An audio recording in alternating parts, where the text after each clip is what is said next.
Hello, Guardians. Welcome to Tower Casuals, the Destiny podcast. I am one of your hosts, Corey Deering, and alongside me, as always, is the Jotun Toten, Vault Dwelling, Super Hunter himself, Josh Finney. Man, it has been a week, Corey. I know, and it's only Thursday, Josh. It's only Thursday. Thank God it's Thursday. Right? Gosh. Yeah, so I just want to jump into something tonight before we jump into the more fun stuff. We have a slightly serious topic to talk about right here off the top. Corey and I kind of waited if we were going to bring this up tonight. Ultimately, kind of decided we would wait into it a little bit because Bungie was a part of Activision for so long, and they are one of the few companies that's like really publicly talked today about the news that broke late last night regarding Activision Blizzard. I'm not going to get into a lot of the stuff that is in the lawsuit. The bottom line is the state of California is suing Activision Blizzard for repeated harassment and discrimination towards women. There is some truly heinous shit in there. I would not recommend reading news articles about it without knowing exactly what you're getting into. Very strong, trigger warning, especially for women when you go to read it. I mean, it's a little hard to talk about even. But we're not going to wade into it. Not just because this is a Destiny show, but because this is something that I pretty strongly believe that as straight white men, we should not be wading into right now. That there are people out there who have done loads better reporting on it than us. I encourage everyone to read the initial story from Bloomberg Law. I know IGN did a really good write-up. Game Informer did a really good write-up. Game Informer did an awesome one. I saw some good stuff at Polygon and Kotaku also. Just really, really, really great work out there right now. There's a lot of Twitter threads about it from people who either have worked there in the past or who currently work there, some of whom are very prominent voices in the industry. But it's the same discussion that we've had to have in the past regarding, not in this particular show, but on Boss Rush in general, about Ubisoft's explosive allegations last year about, and they getting dragged again recently because their CEO Yves still does not seem to understand what they did wrong and what they are continuing to do wrong. The stuff that happened at Riot about a year and a half ago. This is simply the latest major one. This lawsuit comes after a 2-year investigation. So they were investigating back. I can't believe none of this has come out before then. Yeah. You think that's why there was some weird mass exodus from Blizzard essentially last year? I'm not sure, and I don't really want to speculate. I got really upset earlier today. Somebody that I really respect in the industry who produces really good threads on Twitter. I don't want to name him publicly. I don't want to drag anybody through the mud for something that I don't think was meant maliciously. Because we got this story last night, and then we got another story this morning about the Warcraft 3 remake. Just how a lot of the claims that are in this lawsuit stem from that team and the World of Warcraft teams. And that this is why, it's constantly being delayed, why it hasn't shipped, why, they were taking pre-orders for a game that they knew was nowhere near done, et cetera, et cetera. And somebody responded to them and responded to Jason Schreier, who, published both of these stories when they initially happened, and says, hey, with all the drama surrounding the Warcraft team, with all the really bad press and stuff lately, it's at Blizzard, it seems like it's all centered on Warcraft. Can you give me any insight as to how Overwatch 2 is coming along? With the Jeff Kaplan departure and all of this, I'm getting really worried about the future of that franchise, and it's one of my favorite IPs from last generation.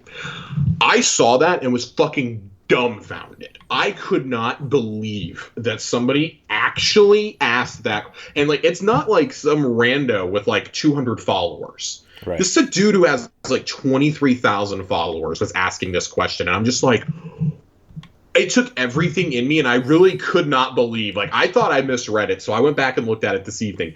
120 likes on that. And there's a few replies, but nothing is essentially asking this person, what the fuck is wrong with you? If you are worrying about IP right now, or about the status of games, or like, oh my god, is this going to impact their studio production pipeline?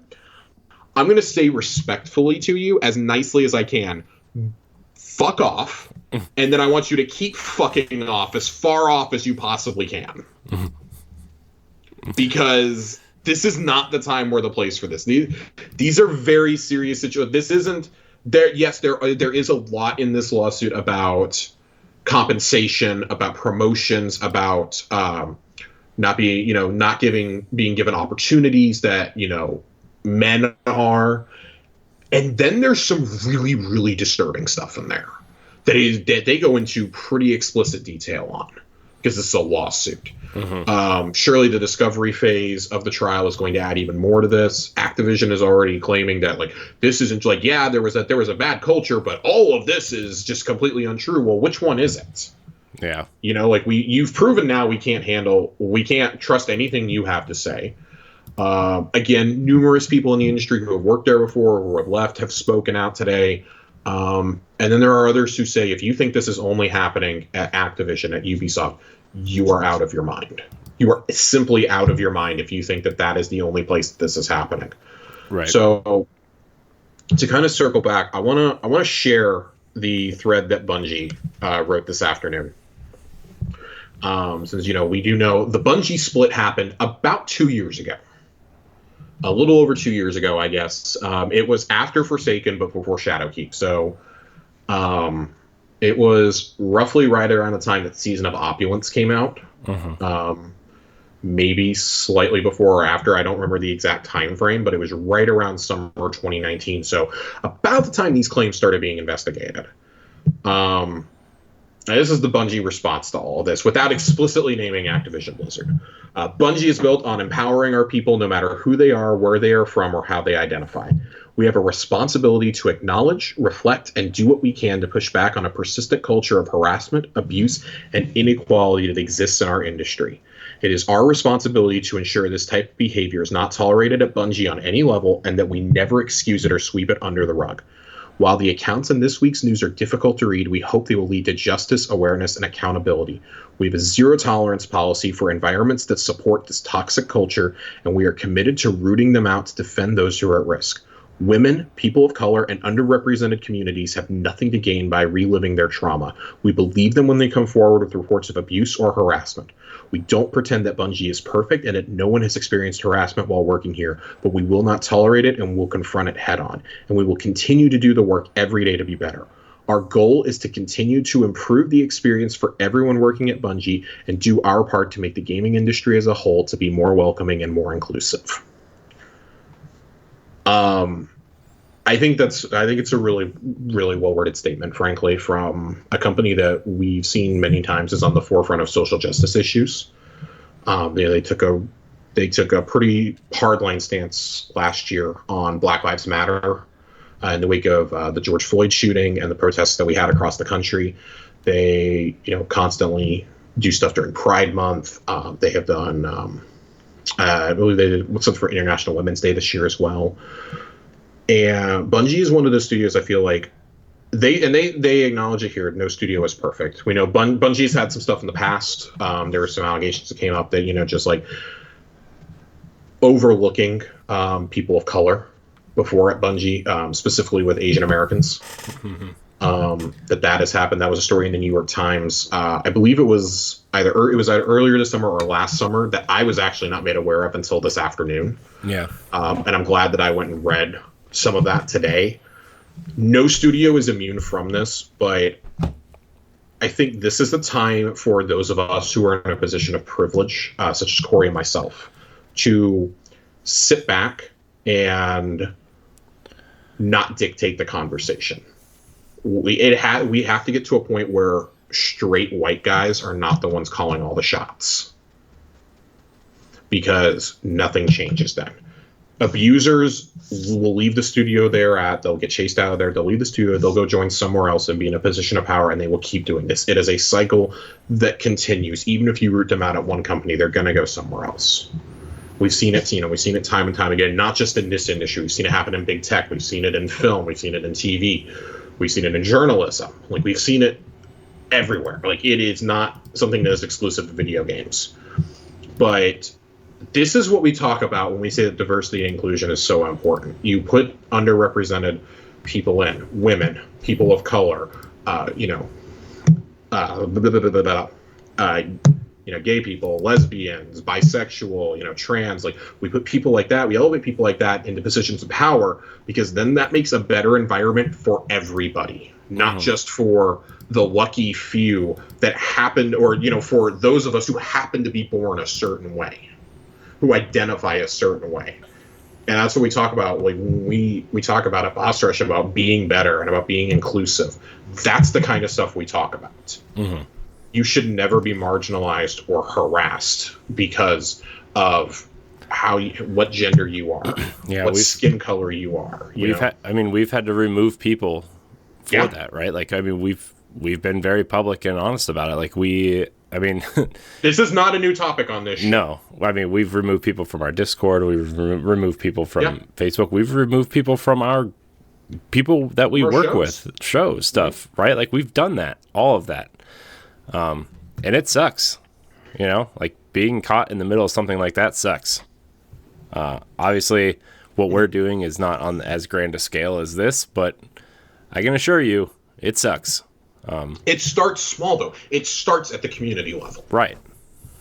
And if we're not doing our part to foster a welcoming community, if we weren't doing our part, I wouldn't want any part of it. Even if we aren't doing it, if we're ignoring it, we're allowing it to happen, and that's guilty by association, essentially. Like, it's just like you got to stop it at the source. You got to, and you're not going to catch them all, but when we're small like we are, like, we can definitely have a bigger impact on changing the outcome, changing the look, changing the just the overall.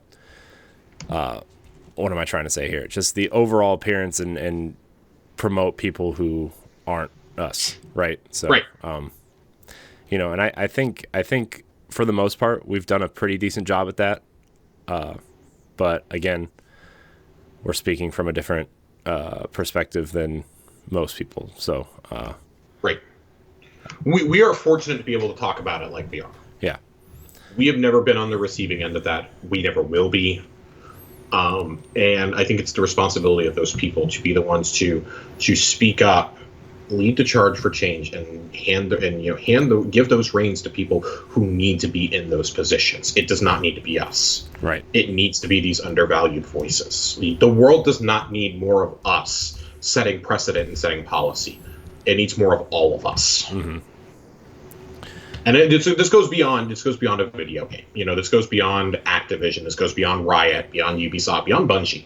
This goes beyond Destiny. Like, we've seen problems in the Destiny community for a long time. Mm-hmm. Last summer was kind of like this cathartic moment of chasing a ton of abusers out of this community. Right.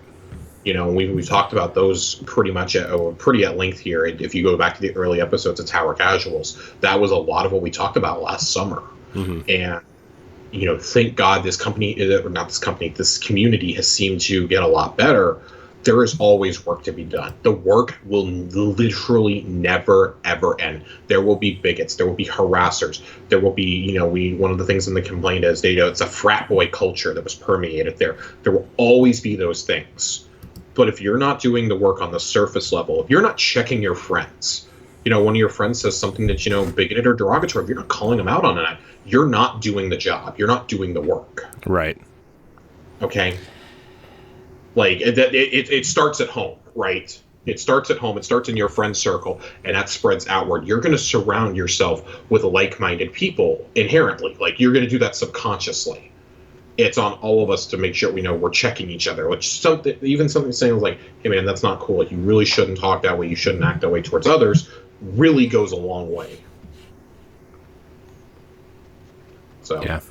Corey, do you have any more thoughts before we move on to some Destiny topics? Just one last thing. If you find yourself in a position where this is happening and you are, you're in a position to do something about it, please do. Right? Like it's about taking the first step, right? It's always about taking the first step. That first step may be uncomfortable to you. It may feel like scary, but it makes the world a better place. So just take the first step. Be a leader. Be an ally. Be an ear for someone who needs it. Right? It's not that hard to take the first step and to, you know, what we always say is to be better. So yeah. This kind of sucks. Obviously, this is a terrible situation. Oh, definitely sucks. It's a terrible situation. I hope everyone that was affected gets their justice. You know, yeah. and you know, sometimes justice isn't exactly what they deserve, but you know, it's everyone's in a crappy situation that had to go through this, right? Like they deserve more than just a piece of paper that says, oh, you know, the state is suing them, right? Like, but right. I don't know. These are scars that are going to stay with them forever. Yeah, this is a huge topic that we could probably spend hours, days dissecting and talking about. I just want to encourage everybody to be a little bit better, be kind. You know, I always will echo up for those who cannot speak up for themselves. I will echo friend of show Cam Hawkins. You've seen him on a bunch of shows like everywhere, right? Like it costs nothing to be kind. So just be kind. Be nice to your neighbor. Be nice to your everyone, right? Just it costs nothing. So agreed. Well, Josh. Well, yeah, with that, Corey, we're gonna excuse me. We're gonna kind of swerve into some Destiny topics. Yeah. Our Sparrow got hit by a sticky grenade. Swerving. I just flew off my mini Sparrow. Flipping. My Scooty Puff just flew off the edge of the map. We have a few small topics. Nothing major tonight. Just some small, like, kind of bullet point topics that I've seen talked about in the community a lot. Some of the stuff is stuff that we talked about, 5-6 months ago, back towards the beginning of Chosen, or heck, even like, maybe early April. We talked about some of these. And I want to circle back to a few smaller topics. We're going to start with the TWAB, though. There's not going to be a lot in the TWAB, frankly. Probably over the next couple of weeks. I don't anticipate there being a lot next week. We might start getting some stuff the week after, since that'll be the lead into the epilogue of the season. I do think once we hit August, it's going to start picking up again, especially as we start careening towards the 24th. There was some leaked stuff this week, more that, if it's real, seems to support the paste bin leak that we talked about last week. We're not going to get into it. It is highly suspect, but also, if it is real, it has major story ramifications. And as we said, we're never going to talk about story ramifications on this pod, unless it is something that is actively in the game, and not even just in the API. Like, it has to be something we can actually physically play, or that Bungie themselves has revealed. If that ends up being real, again, I've got the paste bin postmarked. I've got the image I'm talking about. It's all over, like, pretty much any Destiny Discord or subreddit you go to. It's probably been shared there. I have that bookmarked as well. If this is all real, we'll bring it up. We'll talk about it. And if it's not, we'll all have a good laugh when the Witch Queen comes out. If it's not real, we may be able to have a good laugh as early as the 24th. I hope this image, if it's not real, this image you sent me in the chat. I hope, like, if it's not real, they, like, make a joke out of it, at least. Like, oh, I hope they absolutely reference it if it's not real, because it's been shared far too wide at this point. Yeah. I hope that they make a joke about it at the reveal. Yeah. I think it's funny. Our big thing in the TWAB this week, we have a little bit about Nightfalls. We have an update to Transmog. So for Transmog, we have to currently collect Synth Strand, which is really, really, really aggravating. which is what you have to use to purchase the bounties from Ada. Instead, you now only have to pay 10,000 glimmer per transmog bounty. You're still limited to 10 per season, which I think is absolutely just ridiculous that we're limited to that. If you're going to make it a limit, at least make it like a big limit. Yeah. I think this is kind of hokey, personally. Yeah, it's kind of. Yeah, not a big fan, but effective at the start of Season 15, we will deprecate the passively earned world currency Synth Strand used to purchase armor synth bounties from Ada-1. In its place, these bounties will be purchasable for 10,000 glimmer. Our hope is that this change reduces the time needed to earn your 10 Synth tokens per class per season. It will 100% do that, and it takes away the pain of having to delete a bounty that sucks. Because like I bought a bounty the other day on accident on a character that 100% I was not going to be able to do the bounty on accident. Yeah. And so that was 150 tokens down the tubes. Because of that, I likely will not finish my last 2 or 3 for the season. Oh no. And that's okay. This is like the 3rd time I've deleted a bounty. Just because it's been like completely unappealing to me or unappetizing, like it's just not going to happen. Yeah. And I'm okay with that. It is what it is. Removing the currency also frees up a slot in consumables inventory bucket, a bucket that could be full for those of you carrying around a large quantity of items. And they're hoping this reduces the complexity, because I was trying to explain this to a friend of the show, Ray Apollo, when he logged in the other day and was playing with me. And he was like, what the hell do I do with all of this? And I was trying to explain it, and it was very confusing to him. So I am still going to, make him suffer through the initial quest to get those 10 free tokens per class and your 10 that can be used on any class. I want to stick that out with him and then be like, all right, it's way easier next season now. If you want to just get them for Crucible, you can just get them. I personally like doing the Crucible and Gambit ones, personally. I think they're way easier to get them. Maybe not Gambit, but the Crucible one's definitely easier to get done. They do say here at the end that they're going to continue to monitor the conversation about the use of armor synth as Season 15 rolls out. I think that means that they're open to getting rid of Synth Strand altogether, because it fucking sucks. Yeah. It's a terrible system. I think it's stupid. Just let me finish the bounty and get my thing. Why do we need another step for me to go back to the tower? Also, this is like a Destiny Year 1 problem. This is a Destiny 1 Year 1 That's problem. what I'm saying. That's like, but this is also like Black Armory bullshit that we used to have to do when you would finish Ada's bounties. You still had to go back to her for stuff. Like, I don't know why they're so desperate for us to go talk to her. Is she that lonely in the tower? I guess. I mean, she's in that huge room all by herself. I guess, she's just a little lonely, Josh. She's just a little lonely. She just wants your visit. Oh man, it's rough. I think that 10 tokens is too little. I mean, if you're going to put a cap, at least make it like 20 or 25.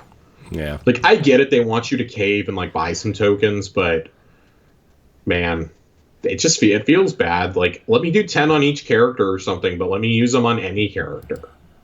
I don't know. There's plenty of things. Like, I would 100% log in and do some bounties on my Titan or my Warlock if I could use the tokens anywhere. Yeah. But it feels bad, and I do think this is something they're going to end up changing probably partway through the season next season, with it being like a 6-month season. Yeah. I could see this being a change that, I mean, maybe they can't, because that would be removing another entire currency. Maybe it has to wait for the Witch Queen, but I can't see how they say, oh yeah, you can only do 10 during the longest season we will have ever produced. Yeah. That just feels absurd to me. So we'll see. Bungie store is updated. It actually looks really sleek now. I really like the new layout. If you reset your password by the 31st of July, if you already had an account, you can get a new emblem from them. So I have to remember my old password and my login. Because I want this Bungie emblem as a fun freebie. Just store.bungie.com, right? I believe so. I want to see. BungieStore.com. Oh. BungieStore.com. Yeah. It was close. Yeah. I can't wait to buy the new Grimoire book, personally. I know. God. I'm holding out until it's... Well, on Amazon it's going to be like $20 cheaper at some point. That's why I'm waiting. I always order mine from Amazon. I may have to wait a couple extra weeks, but I get it for like half the price. Definitely holding out for that. I did order that Season of the Splicer hoodie. Ooh. However, I am really, really, really stoked for that. I want that. I may update on what Josh is spending his ridiculous amount of money on. Too bad you can't use your Bright Dust for that. Oh, dude. Okay, so Bright Dust update. I hit 90K this week. Aren't you excited? No, because it made me realize I spend entirely too much time in this game. I hit 90, and then I immediately spent 3,000 of it on the inflatable shark ghost. I feel like there's a little bit of Bright Dust in Josh's pants right now. He's so excited. There's not any Bright Dust. There might be some silver. Yeah, you like that. Moving on to actual tangible things in game, though. Nightfall. So next week, if you're listening to this the day that we're recording it, or day after we're recording it, Tuesday at Reset on the 20. The 26th? Reset. Yeah. I couldn't get my calendar to pull up. No, 27th. July 27th. I was off by a day. July 27th is the July 27th. Double Nightfall rewards. Ooh. Which will be the mixed bag of rewards from last season. So any of the following: Palindrome, Shadow Price, or Swarm can drop. So that's the hand cannon, the 450 auto rifle, and the LMG, respectively, can drop, and it's double reward. So it's a great opportunity to go in there and farm it. Really, really encourage you, if you like hand cannons, go get a good Palindrome. I grinded a bunch out with Nerd Generalist and Colonel Panic last season on double rewards for Palindromes, for Shadow Price. We got some Shadow Prices, we got some Swarms, and we did it a lot at the beginning of this season for Plug 1. Not the Adept, but Plug 1. Of course, this will apply to Grandmasters. God willing, it's not a god-awful, horrible, hard Grandmaster next week, or that the catch-up node is live by that point, so we can all just run Inverted Spire 50 times. God. It's a great time to go restock your prisms and your golf balls. Double rewards on Master Nightfalls are just bonkers. You don't have to do Grandmaster, just on even Master is ridiculous. But with that also comes news about what we can expect in Season 15. Nightfall weapon rotation will be changing. Instead of 6 weapons in a 1-1-1-3 rotation, like the back half of this season, there will be 8 weapons total, and they will drop them in pairs with 1 new and 1 older weapon. The 2 new weapons are from Destiny 1, and they are a quite beloved shotgun and rocket launcher that were basically walking memes. The shotgun is one that should be familiar to any Destiny 1 player, the Comedian. Ooh. And the rocket launcher is the reward for doing the longest Crucible quest ever in Destiny 1, which is Hothead. Ooh. Each week, one of these new additions will be featured along with another weapon already in the pool. For example, Comedian and Shadow Price, Hothead, Hung Jury. The additions this season have the spicy perk combinations typical of Nightfall loot, including a couple perks not seen on these archetypes in the past. Ooh. I'm always up for Destiny 1 weapons or for Year 1 weapons to come into the game. I like it, and I think especially when you do it in things like Nightfall, it gives people like me who are tired of strikes reason to go grind Nightfalls. Especially on like double reward weeks. Yeah. I really like that. Like, I'm pretty happy. I have a couple Adept Shadow Price, or not Shadow Price, a couple Adept Hung Juries now that I got out of our Grandmaster runs on Inverted Spire this past week. I need to do some regular Nightfalls this week to get the Uzum Sniper from D1. The Grandmaster is not happening on Warden of Nothing. No, just because I know I'm going to get myself killed in the Skolas arena. That's where I will die. Yeah. Repeatedly. Yeah, that dude. God, I don't know. I might get brave and a little drunk and go try it on like Saturday night or something after I do some trials. I mean, yeah, but I really like the Comedian is coming back. I did like Comedian in D1. I never got Hothead. I don't know a single person who ever got it personally. I do, but that's just because my friend is he's just crazy. He plays like literally nonstop. You think you play a lot, he makes you look like you play like me. So yeah, it's crazy. He's just insane. But anyways. So that's a change that's coming. I really like the focus that they've done on Nightfall loot. I think that's one of the best things they did, starting with Chosen, and I think it got even better this season personally. I like it. I like what they're planning next season. I think 2 weapons that can drop a week. It definitely incentivizes you to go grind a little bit more, right? Because there's always going to be, you're going to want the newer weapons. Like most of us who've been doing Nightfalls for a while are going to be like, well, we don't care about getting Shadow Price or Swarm or Palindrome anymore. Like, I don't even care about getting a Plug One or a Hung Jury anymore because I've gotten plenty of rolls on those now at this point. I want the new weapons and I want some Uzum snipers. And then this leads me to believe that they're probably going to retire the first 3 weapons, take them out of the pool for a while. Yeah. Which I think would be, by the time Witchwing comes out, they will have been in the pool for a full year with the extra long season added into the equation. So I think that's okay. Like, you've had a full year to grind these weapons out. Maybe you put them as, like, they have a chance to drop from, like, Zavala's Pinnacle that he gives you. They have, like, a small chance to drop from there, or you can, like, buy a roll from him for, like, 150 legendary shards or something. I don't know what an appropriate price is for a Nightfall exclusive weapon. Like, maybe you just, you remove them and you can earn them that way, or, you can pay for or you can get a chance for one to drop every rank up or something in the Zavala reputation. I don't know. Like, you reduce them that way, and then eventually that's how you build up these engrams for him, for Drifter, and for Shax. Right? Like, you may not get them to drop from playlists anymore, but you could still get, for example, a bottom dollar from a Gambit engram, which is what we've been asking for a long time. Yeah.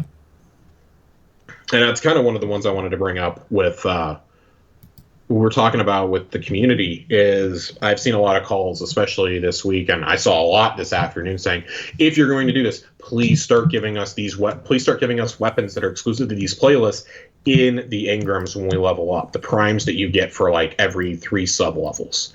Totally agree with that. Think you should definitely get a chance to get them there, not just as match rewards, because, man, it feels really bad trying to go grind a bunch of Gambit and then not getting something to drop. Like, thankfully, they've increased the drop rates exponentially in Gambit. That was where I found it was especially a problem. But, like, can we also, like, get away from hand cannons in every activity, please? Right. Cannons are just... I'm tired of getting Survivors, Epitaphs, and bottom dollars every time I play a match. God, they're everywhere, man. It's like... everywhere. Watch, knowing our luck, it's going to be, like, the ritual weapon next season or something. Yeah. God. Which I would not be thrilled about. Why do you got to put this on me, Josh? Like, yeah, complaining aside, I do like the Nightfall rewards. I wish that the regular Vanguard weapons would drop from Nightfalls to, like, Third Axiom. I think that's a missed opportunity there for that, and Royal Entry to not be dropping from Nightfalls, because if I'm already doing Nightfalls and grinding them out, I don't want to play Vanguard Strikes on top of that. Yeah. For a slim chance at one of those to drop. Yeah.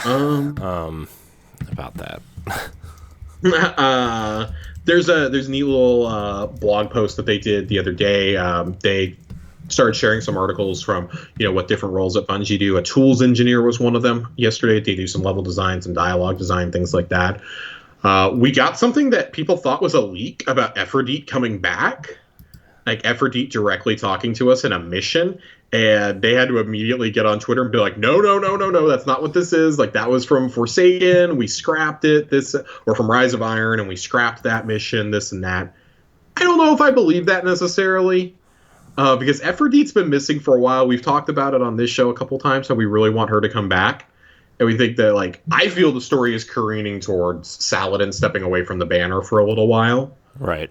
So maybe let him take a big starring role in a season or something, and let Aphrodite come back and run it like she did in Rise of Iron. Yeah. I think that would be a really cool story beat. So there may be a little something to this. I don't know. It was a really neat article, though. I encourage you to go read it over on the Bungie Tech blog. I don't think there's really nothing else to cover in here, in my opinion. So cool. Of course, go check out the Artist of the Week, Movie of the Week. I always love looking at those personally. Yeah. A lot of them are, the last couple of weeks especially, they've been really good. I feel like this Artist of the Week one though is really cool. It looks really cool with the Hunter kneeling like that. It's the first one under Artist of the Week. That one looks really cool.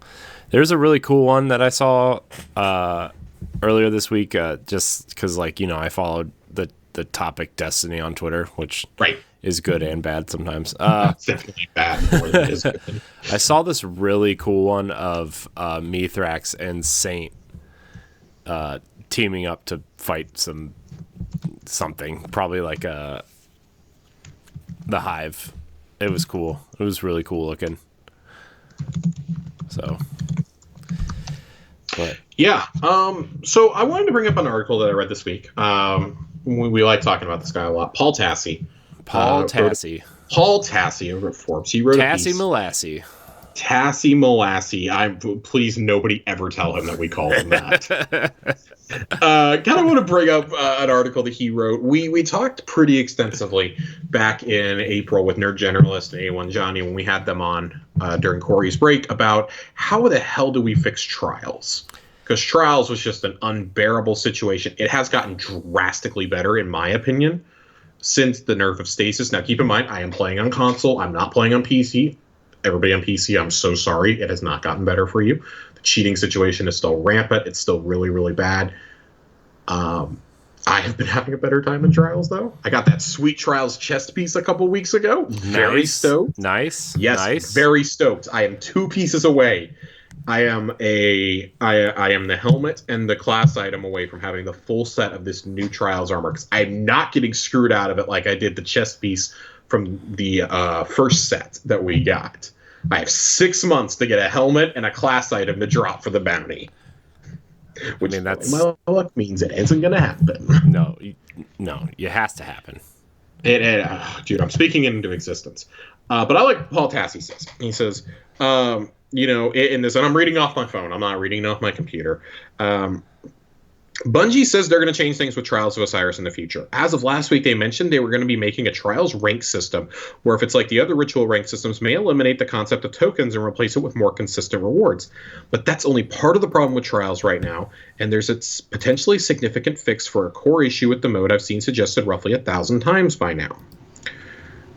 Everyone pretty much has the same idea as to how Trials should be better catered towards, well, the not-so-good people, such as myself. The concept is relatively simple. Create a new type of Trials card. Determination Passage, Fortitude Passage, Perseverance, whatever you want to call it, but the idea is the same. The card, in theory, would allow an infinite number of losses as you march your way towards the 3, 5, and 7 win rewards the week. As in, you no longer are forced to reset the card at 3 losses. You can lose 5, 10, hell, 100 times if you need to in order to finally land enough wins to get at least those specific prizes. It solves a few core problems with Trials. It would increase the Trials of population at baseline if lower tier players feel like they have more of a shot at earning rewards past the pity bounty. Hello, I go for the pity bounty like every week. I agree with this. It potentially creates more even matches for those players if Bungie actually takes into account teams that are on multi-loss streaks and matches them with each other instead of your typical gilded triple flawless team you're destined to match with at least half the time in a traditional card. Again, another major problem that we've all complained about extensively on this show. Yes. Finally, literally nothing is being taken away from players who can still perform well in Trials. The pity card players would not be able to get the flawless chest or adept weapons, so the most and best prizes still go to those who are going flawless. This just creates a lower tier of players who are willing to crawl their way to 7 total wins, even if they slog through a ton of losses to get there. I personally think this is awesome. Mm-hmm. This is something I've seen gain a lot of traction in the community over the last month or two. Really, it's become one of the topics of the summer, I think. And that's why I kind of wanted to address it here today, because we are the type of players that this would be catered towards. Right. I do not care about getting an Adept Trials weapon. Yeah. I do not care about the Adept mods. There are other avenues for me to get some of these Adept mods, such as Grandmaster Nightfalls, and I believe in the future they will. I personally think they're going to add them to Adept raids and dungeons in the future. Yeah. There are plenty of other avenues to get that. I don't know if that...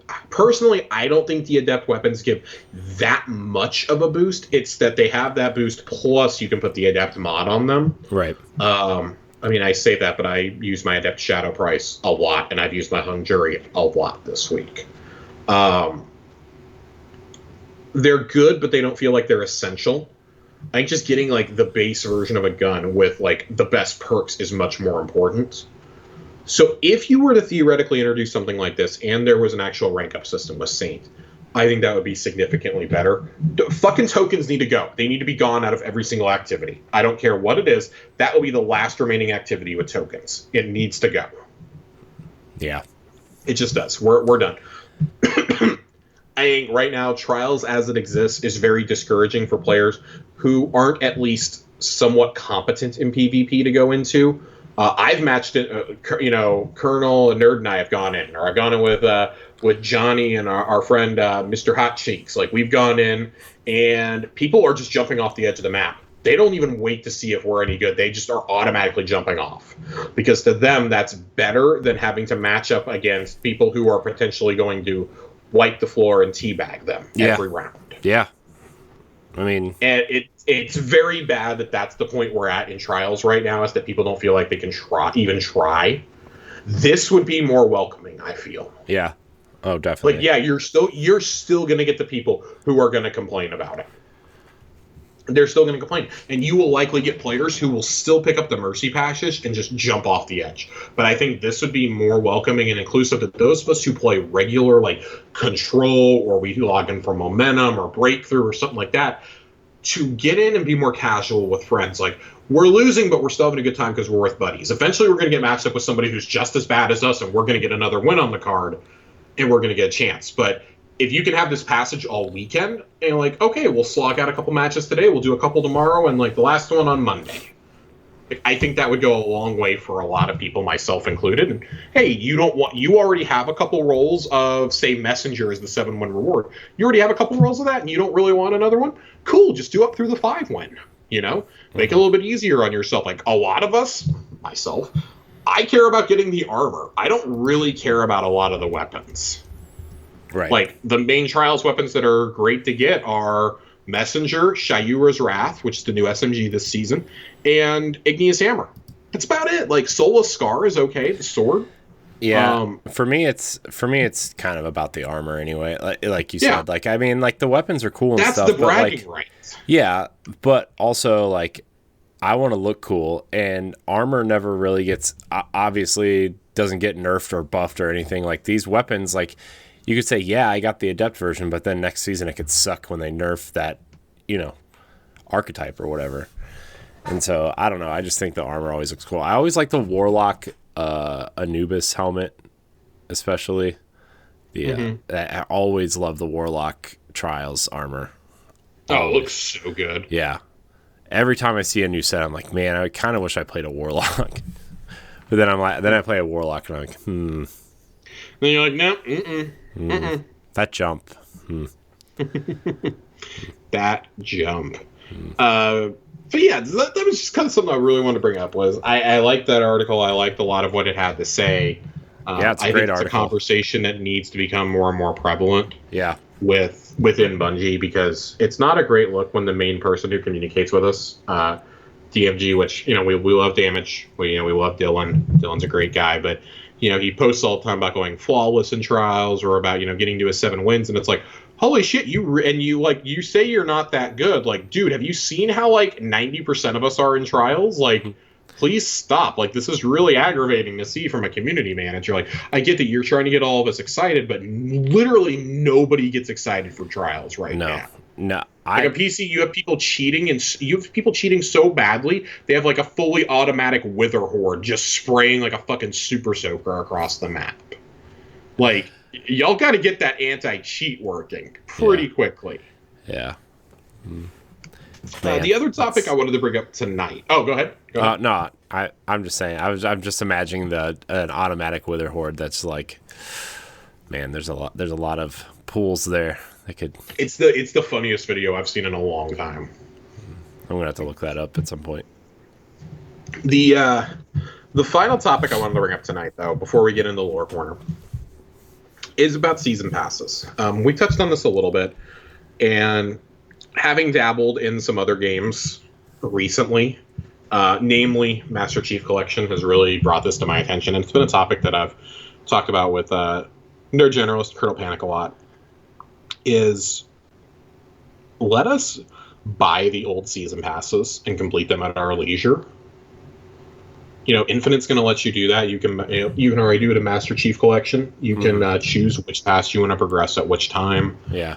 I think that would go a long way towards it. I think that would go, because a lot of people are like, man, I really want to get those old armor ornaments and I can't get them anymore, and it's really annoying. Like, yeah, there's so many old ornaments that I would just really love to have, especially like, I mean, well, okay, maybe not last season because those were like the balls. Yeah, not the sex toys. But there's been a lot of cool ornaments that I'm just like, man, I wish. So I have a buddy who sat out Season of the Dawn, and he one of his favorite characters ever is Saint 14. Yeah, and he doesn't have the Saint 14 armor. Same. Like, I would have loved to have that. It's like, well, come on, like I can't. Like, they don't sell it in the store. Like, they don't. Which I get. I get it. This would be like the perfect season to bring that back, by the way, since he's so centralized, right? I feel like that armor set would be really cool to at least sell in the store now, because he's such a central figure of the season story. Yeah, I feel like it's something that's going to happen eventually, especially as they continue to add things. I think that it's going to happen. Yeah. I'm just not sure when it's going to happen. But as you continue to add more and more armor sets in, and like, I do like the idea of you're keeping these armor sets exclusive to those who buy and grind out that season pass. I do think that, to me, that's an important thing to do.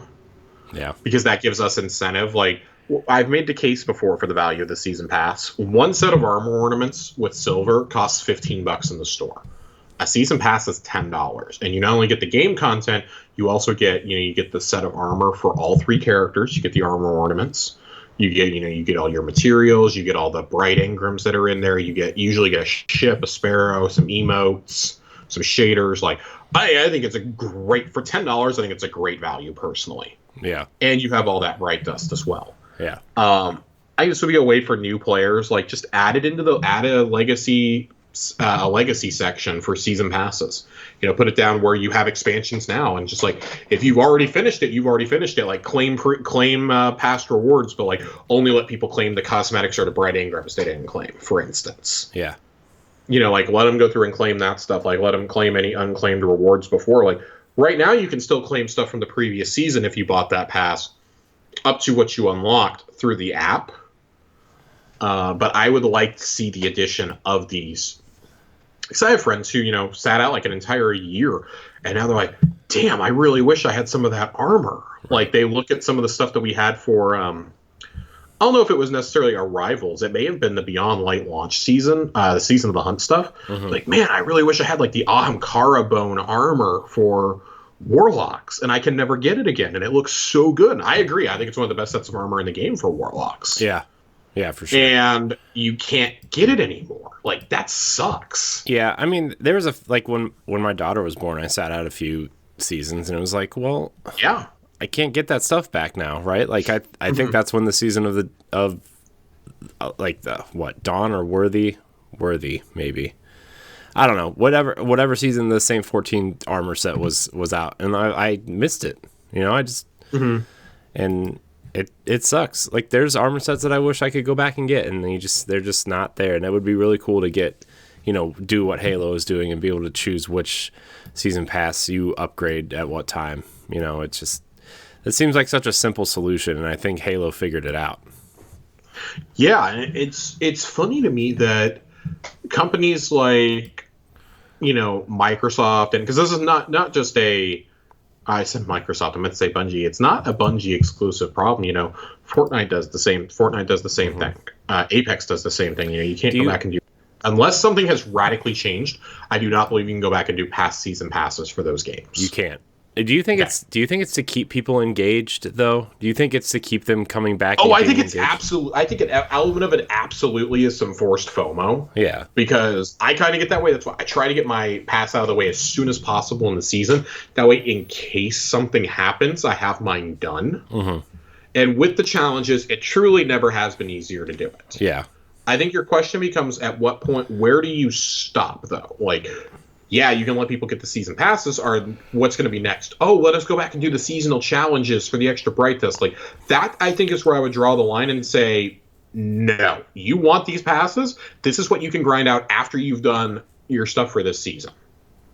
Like, you can turn on whatever you want, and, like, your challenges will apply to whatever current pass you have equipped, for instance. Like, I don't think that you should have access to, like, 3 seasons worth of challenges at that point. I think that's just absurd. Like, you have people getting to, like, plus 40 in their artifact like it's nothing. Right. Like, you'll see people deliberately not buy passes. Yeah. And then the season that an expansion comes out or something, or a new raid comes out, they're just going to, like, power through it. They're going to power through, like, 4 passes in a week. Yeah. Like, somebody is going to be insane enough to do that. Yeah. And I think that's part of what Bungie wants to prevent. I think I logged in the other day to do gunsmith bounties just to get them over with, and I saw somebody that was like 472 in their season pass. I'm like, geez.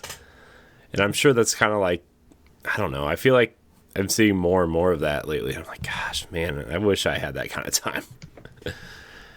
Yeah, and I mean, like, Bungie really doesn't have anything to lose here. Like, I know that part of the narrative we've heard is, well, Bungie probably doesn't want people, like, stocking up on prisms and cores and things like that. And it's like, well, if they just flow through it, and if they're not using that stuff, use it anyways. Like, their postmaster's going to overflow eventually. Yeah. So I don't know what the big deal is. Let people earn what they haven't earned. They're still paying you. Yeah. Like, they're getting a lot less value for their money, I think, because they didn't play the activities when it was up. They didn't do, there's some stuff that's locked behind the activities in the seasons. Right. Some ships, some cosmetics, things like that. Like, but if people want to go grind out in their season pass, if this is all they want to play, let them do that. Yeah. I'm fine with that. I don't care. Yeah. I think if you're, like, legitimately doing this to earn stuff, like, I don't see the problem. Like, I really don't see the issue. No, not even a little bit. I personally think it's a great idea. I think they cave sooner rather than later on this. Oh yeah, yeah. I bet. I think Witch Queen is probably when they do it. Yeah, I bet they're working on a way right now to just try to figure it out. I would truly hope so. I mean, there's no downside. Like, I think at most it would force you to re-release the legendary weapons that were a part of the past that you sunset. And, like, for instance, a couple of those weapons have already become available in the world loot pool, and were not sunset, such as Falling Guillotine. That was originally a season pass weapon. Right. Guillotine, the SMG from Season of the Worthy, the Y7, I think, was one. Yeah. It was either the SMG or the sidearm. One of those was exclusive to that. It's the SMG. SMG, okay. And then, like, for example, you have 4 weapons from Undying and Dawn that have been sunset now. I think that's a perfect excuse to be like, okay, hey, we're gonna bring, we're gonna add Trophy Hunter to the loot pool. If I found out that sniper was back, I'd go grind out so many events to get that. Yeah, because I love that sniper. That was the first of Vorpal sniper we had, and it carried me through a lot of encounters last year. Yeah, through all the raids we did last summer, I pretty much had that or Divinity on for my special. So I really, really, really want to see those, like that, Pluperfect. And there were a couple of others to bring back. I think that's a unique thing you could do. And hey, while we're at it, can we make the legendary weapon ornaments for the weapons that are not sunset available again? For those of us who didn't earn them the first time around, because there's literally an ornament for every single Gambit weapon in the game. Yeah. For Night Watch, for Gnawing Hunger, like, Put them up for put them up for dust in the rotation. Put them back in our bright Ingrams. Like, I don't care what you guys do. Put them in the archive. I'll buy them for like 200 silver a piece, gladly. This goes back to what we said a couple months ago. Like, why can't they put old, like, seasonal and event stuff in the pool for Bright Dust or Bright Ingrams? I mean, so I will say that adding the archive that they did, updating the archive this season, is amazing. There's like 15 pages now. Yeah. In there for silver. Like, I get it.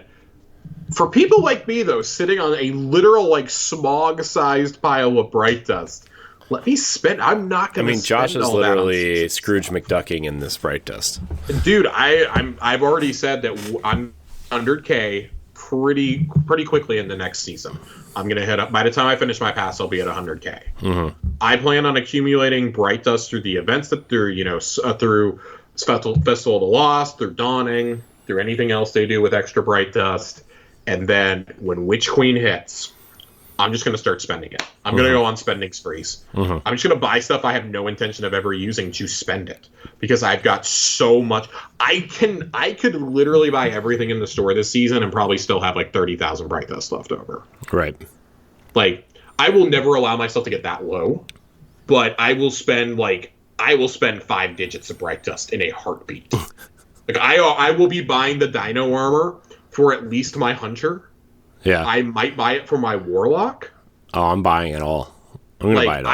I may buy it, like, because I can buy so many sets with dust, and like everybody was like, "Oh, did you buy the Solstice armor?" It's like, no, I don't care about looking like that. I don't like looking fancy. I want the Dino armor, baby. You're not getting a dime out of me for that Dino armor. You think the Dino armor is gonna have like ornaments to it? No, I think that they are the ornaments. Oh, they're ornaments? Yeah, those are armor ornaments. Yeah, you buy them at Eververse. They're ornaments. Oh, I thought they were. No, I don't. No, that's going to be armor ornaments. They want you to pay for that. Okay, for some reason I thought they were just like the. Okay, wow. That was my bad, everybody. Wow, I feel dumb. It's fine.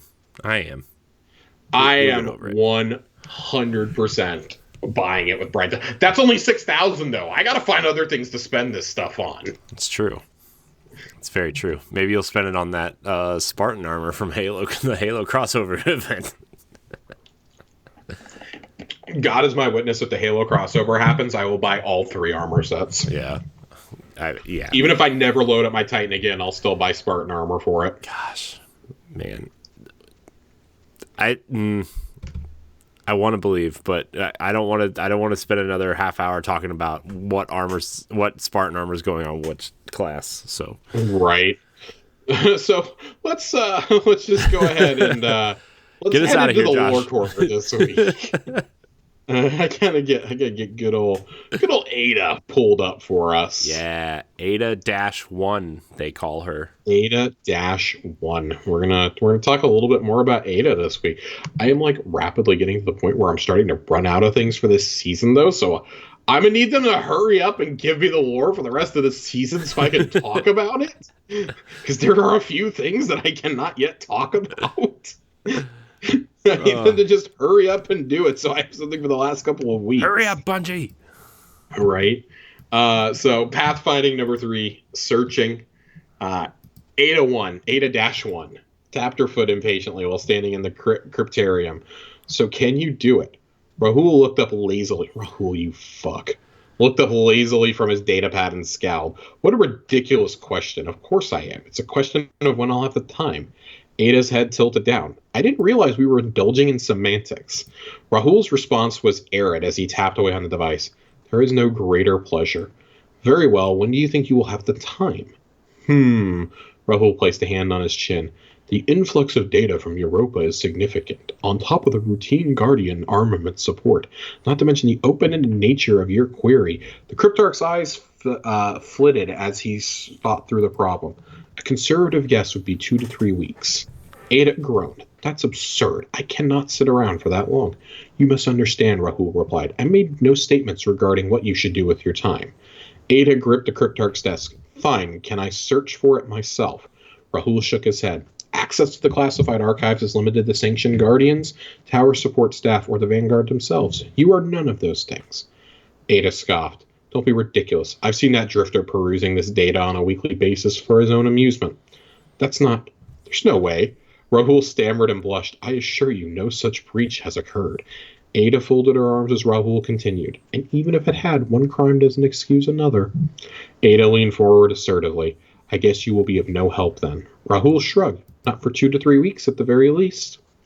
Ada grunted and stormed off through the cryptarium's towering doors, their colorful display of colored glass shining on her shoulders, when she heard Rahul cloudily call out after her. What were the names again that you were querying against? Rahul asked. Henriette Myron, Yuki Sato, and Helga Ramusen. Rahul's eyebrows lifted at the final name.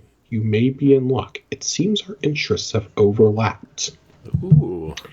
Now, those 3 names, Marin, Sato, and Ramusen, are 3 of the founders of the Black Armory. They also have some awesome shaders that you can earn this season. They're back in the loot pool. So those of us who did not ever grind out for them during Black Armory can now get them. Nice. But again, bringing shit back that we didn't get that is now vaulted. Yeah. It's really funny because I see Black Armory shaders drop all the time now. Yeah. I like this. This is perfectly in character for Rahul, though. He is exactly what we've always thought he is. He's a smug, arrogant piece of shit. Yeah. Even the other NPCs hate him. Yeah. Oh, what ciphers? Rahul, you cannot be that busy. You give me nothing but dog shit every time I go to you. So don't forget the time you turned my legendaries into blues in year 1. I still haven't forgotten it. Is he as bad as Hawthorne? Oh, God, dude. I'd rather go to... I get better stuff from Hawthorne. I'd rather go to her. Is he better than Shahan? Man, that is hard. Yes, because... Because Shahan is just the worst all the time. Yeah, I'd rather talk to Rahul. At least Rahul is like in the tower where I could like yeet him off if he annoys me enough. What if Shahan is... Side tangent from this lore piece. What if Shahan is a Professor Quirrell Harry Potter thing, and he's actually Savathun? For the next 6 months, every time we don't like an NPC, Corey and I are going to be like, what if this is Savathun? I can't wait for Witch Queen to finally come out and us forget to get no answers. Everyone is Savathun. Everyone is Savathun. Faux Cyrus especially. God, dude. It's like the more I watch of that, the more I'm like, dude, what is happening with Osiris? I don't know. Our next piece, though, a guiding hand. Ada worked to keep pace with her Elixni guide, weaving through the dimly lit and angular maze of the Elixni Quarter. The blur of open windows and doors provided brief glimpses into their new guests' lives. Strips of purple fabric filled with wash basins. Jars of unknown food clinked against each other as they boiled in oversized pots, while parents softly clacked their mandibles and watched their infants nestled in gently used blankets. In the distance, attendants surrounded a humming servitor. The guide entered a basement-level dwelling. Ada followed as they pushed through a rough cotton curtain and stood in a warm and humid room laden with myriad rugs and carpet swatches. The city's ambient glow slipped in through a singular small window, while candles flickered in a pastiche of glass vessels. A series of futons had been arranged in a semicircle in the middle of the room. There, a band of Elixni lounged on and against the furniture, all listening to the words of a single speaker seated on the floor. The air filled with guttural clicks and loud growls that Ada could make no sense of. She finally understood the performance to be over when the audience dispersed and her guide led her to sit beside the scribe. You are the one asking questions about Europa, are you not? About salvation, the scribe said. Ada frowned. You speak our language remarkably well. I had an unusual upbringing, the Elixni replied. I am Ito. What do you seek, Black Armorer? Ada sat on a futon, keeping a healthy distance from the Elixni. I'm searching for information from the Braytech facilities on Europa. And you believe we have this? I know some of your people defected from House Salvation. They may have seen something. Ito nodded. They have seen many things. One of my forebears, a great weaponsmith, worked at the Bray facilities on Europa. But I only know a fraction of what she was doing there. Ah, Ito said. Always about guns. Ada frowned. Your people are no strangers to weaponsmithing. Ito inhaled. True, and now improbably both our arsenals stand together in the shadow of the Great Machine. An alliance that makes it all the more logical for you to help me, Ada said. Ito placed her claws together. I will not help because I cannot. No mentions have been made of anything related to your armory founders. Ada's gaze dropped to the floor. Ito cocked her head and observed the exo. Such despair. Maybe this is about more than guns after all. Ada paused briefly. I lost something. A part of me. Ada nodded solemnly. Your forges, yes? My whole existence was tied to the armory, to those forges. Without them, I feel without purpose. Ida finished the thought, and Ada shook her head. This isn't... I'm not sure you could understand. Ida chuckled, a paternal grunt combined with clicking teeth. Our history is littered with the banners of lost houses. Most of us have worn more than one color, knelt before kell after kell, hoping they would be the last. She leaned closer to Ada. Elixni understand the fluidity of purpose very well. Fluidity implies a continuation, Ada replied. She sighed heavily. But it seems my path is coming to an end. Clicks resonated in Ido's jaw. Devil's was a dead house until Aramis made it new. Mithrax was dusk, and now he is light. Paths only end when we stop walking. Ada studied the Elixni. This is not the conversation I expected. If this settlement is going to work, it's probably best to break from old expectations, Ido said. Ada nodded and looked at the light softly radiating through the window. I've taken enough of your time. Thank you, she said, and confidently extended her arm with sincere gratitude. A claw hand landed softly on her shoulder as the Elixni instead thrust her data pad into Ada's outstretched hand. The befuddled exo quickly parsed the screen. This is something we found in the Bray archives. It's not what you were looking for, but it may help you decide where to walk next, Ido said. I'll look into it, I suppose. Good, Ido said, as Ada stood and slid the data pad under her arm. She hesitated. Are you sure it's a good idea to give me this? How will it look to your allies, you helping me like this? Ido chittered. It will look like unity. I really like this. I mean, we're circling back around to the Braytech facilities on Europa, which we thought we need to have done for a while. Mm-hmm. And it's finally the Black Armory founders as being slightly more important to the overall story of the universe. The Forges just kind of existed out there as a thing that, even in their own season, it was just like, why are they here? Like, right. They have served almost no purpose. Right. Like, it's a seasonal mechanic, basically. It was the first seasonal thing we ever really got in the game. Yeah. And I like that we're kind of circling around this. This hints to me that we will likely get new weapon forges at some point. Mm-hmm. You think we'll get one on Europa? I think we'll get one on Europa, one or two on Europa. We'll probably get one on whatever the next planet is. And then maybe they reactivate the ones in the EDZ. Maybe. Those areas are still in the game. Yeah. I can see them doing that. You know, maybe they just change the area up a little bit. Maybe we'll get one in the shuttle area of the Cosmodrome. Yeah, maybe you get one in the Cosmodrome. Like where Cade's stash is from that first mission. If our theory of everybody moving to the helm continues, then, I mean, there'll be a small forge in there, I'm sure. Yeah. Reissuing Black Armory weapons is something that's going to happen. Maybe not next season, but definitely by the Witch Queen, I expect a suite, maybe like 4 to 5 of those weapons to come back. We got the armor back this season. Mm-hmm. So it's not unprecedented that we get it next, because it seems like they want to bring basically everything back into the loot pool now that they've gotten rid of it with new, of course, you know, new perks, new roles, things like that. But with the exception of keeping Recluse, Mountaintop, and Beloved / Revoker out. Mm-hmm. That pretty much seems like what they needed to do, and they just had to wipe everything instead of just those 4 weapons. Yeah. And I mean, even those weapons have Loaded Question was another one, you know. Those have largely been brought back. You know, we had Adored as the sniper with Season of the Hunt. We had Salvage Salvo in Chosen, and this season we had Null Composure, which just sucks. Plug 1 is definitely the new Loaded Question. Yeah.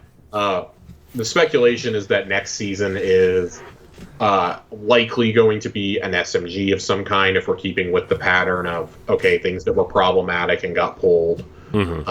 That or a shotgun. because a lot of people did really like Python. Talk about an auto rifle because Breakneck was super popular there for a while. Right. Who knows? I think that those are all good guesses personally. I could see a new sword, to kind of finally put Falling Guillotine to bed for good. Yeah.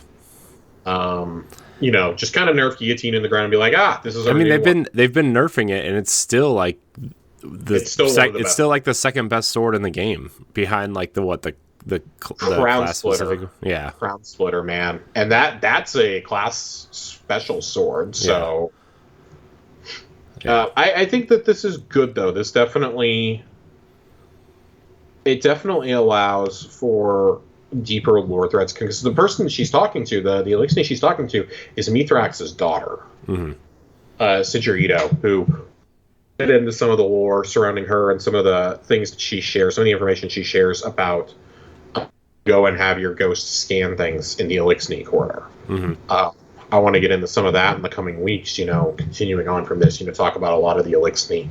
Now we've covered most of the weapons and the lore books and whatnot. But we'll still have one more piece from Beneath an Endless Night. And I may look into Achilles Weaves a Cocoon. I don't know if that's something we want to cover this season or not. I really need to read it cover to cover to make sure. Yeah.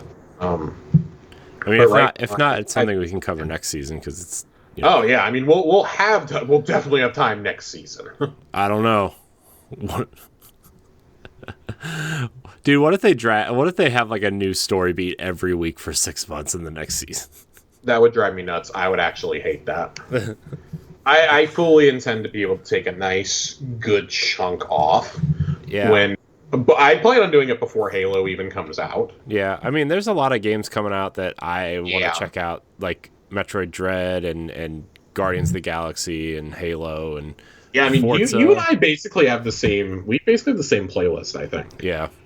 Like, I was just talking about this earlier today with Nerd and Colonel. We were kind of like trying to form up, what multiplayer games we want to play the rest of the year. And it's like, well, Ascent comes out next week. We really want to play Ascent.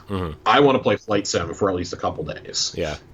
Just to check it out. I want to fly over Disney World and see if I can crash into Space Mountain, and then, I literally said, I was like, I want to World. I want to land on the road right outside of Hollywood Studios. No, you want to fly through the monorail track on the of the Contemporary Resort. Oh my god, I'm gonna have to get the tiniest plane possible. See if I can do it or not. Yeah. I want to fly over Disney World. I want to fly over my apartment. I want to see the old apartment we used to live at in Austin. See a couple of my friends' houses, things like that. I want to see how accurate it is, and I want to fly over some places that I know realistically I will never be able to afford to go, like Tokyo. Yeah. Or places that simply aren't safe to go, like Jerusalem and Cairo. Yeah. I'd like to fly over Baghdad, places like that. I'd like to fly over Moscow. It'd be a way for me to see Moscow again. I'd like to do all that. But beyond that, we got Psychonauts, 12 minutes. Oh, yeah, Psychonauts comes out in a month? Less than a month. Yeah, Psychonauts and 12 minutes are both in August. We got, of course, the new... Psychonauts comes out literally the day after the new season starts. Yeah. So I'm going to blow through the story beats and then probably play a lot of Psychonauts before I go on vacation. Yeah. Rainbow Six got delayed, but no, I wasn't going to play that anymore. Back 4 Blood is coming out. Back 4 Blood, yeah, Back 4 Blood is a Game Pass game, so I'll play that for 2 days before I jump to Battlefield. Yeah. Guardians is going to be saved for Christmas at this point because I just simply don't have time to get to it. Yeah. Battlefield, Metroid Dread, like you said, that's the only thing I'm playing on my Switch this fall. Unpopular opinion. I'm trying to figure out. I don't even remember what else is Advance Wars. Advance Wars is the other one I'll play, but that's not until Christmas anyways. Yeah, but December, that doesn't count. Yeah. Right, December. Forza and Halo are obviously taking up November for me. Yeah. Yeah. It's going to be, and that's without Horizon Forbidden West coming out either. Yeah. If that comes out, okay, I got that. I got Life is Strange 3 that I really want to play. I still think Horizon's getting pushed to next spring. It's looking increasingly likely at this point. Yeah. But I really need it selfishly to come out this year so that I win my video game fantasy draft. Yeah. Are you... By the way, speaking of Horizon, are you sad that you officially have the PlayStation 5 fat model now? I'm not happy about it. It's 8% lighter. Man, I've been saying for a while that the second that disc ones are readily available, I'm buying a disc one and selling my digital one. Yeah. Because I really, really have realized how much I rely on buying disc-based games. Yeah. If you like on sales. If you sell your digital one, let me know. I mean, I know it's not going to be for a while, but just let me know. All right. Well, before we sit here and speculate about our video game calendars for the next 3 hours, it's a slow time for Destiny. Okay, it's a slow time for Destiny. When Halo fighting news comes out next week, we're probably talking about that. Probably. It's fine. That's what we're here for. You come for the Destiny, you stay for the chit chat. That's true. Well, Josh, I say we get out of here. Let's do it. I thank you for your time tonight, Josh. I really appreciate you. Appreciate your Destiny knowledge and your brain and your upkeep. Been really busy for me the last couple weeks just because of work. I did get paid for my second job. Nice. Very excited about that. Yeah. Yeah. So it's going towards my kid's first month of preschool, which is coming up soon. Jesus. I know. I want to thank everybody for watching. Remember, you can follow us on Twitter at Tower Casuals. You can email the show at towercasuals@gmail.com. Remember to like, subscribe, share, rate, and review wherever you listen to the show. If you listen on Apple Podcasts, leave us those 5 stars. Josh, where can we find you? On Twitter, as always, at Josh_Finn, 2 N's. And Monday will be the last episode of How I Met Your Mother Q List before I take a good month off. Yeah, and then I'm coming back. We announced it. We've already announced it on a few shows, but Logan and I are coming back and doing Brooklyn Nine-Nine for the following season of Q List after Corey takes it over for a few weeks. Yeah, I volunteered to do. Austin and I are doing the Mighty Ducks, so that's going to be fun. I actually just rewatched the first 2. Those first 2 movies, fun, really 90s sports movies. Oh, I joked with Logan that we needed to do. Me and him were joking around that we need to do movies of the 90s, like underappreciated movies of the 90s. Yeah. Q List, just pick 10 movies because it stemmed from us wanting to talk about the Home Alones. Yeah. Oh, I was like, well, if we do the 90s, we have to do Home Alone 3 because we have to do the campiest one. You have to do Space Jam. You have to do Air Bud. The Goofy movie. God, Men in Black. Would you do Angels in the Outfield was the 5th one we landed on. Oh God, Angels in the Outfield. Dude, Angels in the Outfield is a fucking classic. Dude, that is Joseph Gordon-Levitt and a chain-smoking Tony Danza in that movie. I know. Remember when they tried to do Angels in the End Zone, the sequel? I do. That was also briefly brought up. Dude, fucking Adrian Brody is in this movie. Matthew McConaughey is in it. I know. It is bonkers to see. Danny Glover. Dude, I want to do Muppet Treasure Island. Yeah. Oh, dude, you should do a Q List for the Muppets. Dude, okay, listen, if we ever did the Q List for the Muppets, you guys would have to cut me off during the Muppet movie because I will literally spend 3 hours explaining to you why it's one of the greatest goddamn forms of art that has ever been created on this planet. And why Rainbow Connection is one of the single greatest songs of our generation. Well, of the last few generations, but you get my point. I got it. And then I'm going to repeat all this when we get to the Jason Segel Muppets. Oh, God. Dude, I love it. It's going to be 4 episodes of me just being increasingly sad about how bad Muppets Take Manhattan and Muppet Treasure Island are. Muppets Go to Space. Muppets Go to Space. Muppets in Space was pretty bad, too. I do like Great Muppet Caper, though. Yeah. Dude, that Jason Segel movie was so good. It's amazing. Dude, I love that. If we do this, I got to do Muppet Vision in there. Yeah. Oh, yeah. Right? Dude. I got to talk about Muppet Vision. Oh, God. Again, just at our 4-hour conversation. Corey, where can we find you? You can find me at I am Corey in HD on You started Twitter. me on the Muppets. I know. I can't help it. You can find me at I am Corey in HD on Twitter. You can find me on Nintendo Power Block. You can find me doing a bunch of other things on the Boss Rush Twitch channel. We're starting a new show called Timelined, where we're going to stream The Legend of Zelda timeline in timeline order. Jesus Christ. Who came up with that idea? I don't know, but you should go check it out and find out. Not me! So that's going to be on Wednesday nights from like 8:30 to 11:30, I think. So check that out. I want to thank everybody for watching and or listening. We'll see you next time here on Tower Casuals. We love you. Goodbye.